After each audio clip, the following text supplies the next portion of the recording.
कारण असतील तुमची, तुम्ही अशा प्रकारे विधान करता मातोश्रीच्या बाबतीत, शिवसेना पक्षप्रमुखांच्या बाबतीत, ज्यांनी तुम्हाला 4 वेळा आमदार केलं, ज्यांनी तुम्हाला 4 वेळा आमदार केलं, उपसभापती केलं, म्हणून तुमचा रुबाब आहे ना.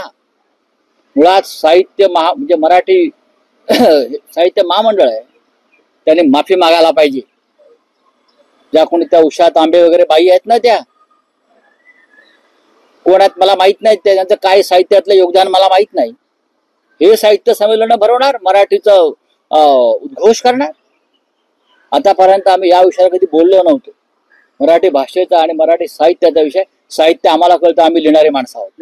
पण तुम्ही नीलम गोऱ्हेच्या बाबतीत आता जो शब्द वापरला, त्या महिला आहेत आणि त्या महिला असल्या म्हणून काय झालं, सभापती आहे, मग काय झालं? तुमच्यावर हक्कभंगही येऊ शकतो. 10 हक्कभंग आणा हो. मी आता विधानसभा चालू आहे का, मला सांगू नका. मी नीलम गोऱ्हे या व्यक्तीवर बोललो आहे.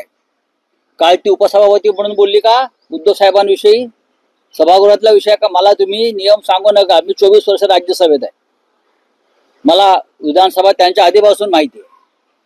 कसला हक्कभंग? खरं म्हणजे महाराष्ट्राने या बाईवरती हक्कभंग आणला पाहिजे. विश्वासघातकी बाई, काय तिला कमी केलं होतं द्यायला माननीय उद्धव साहेबांनी?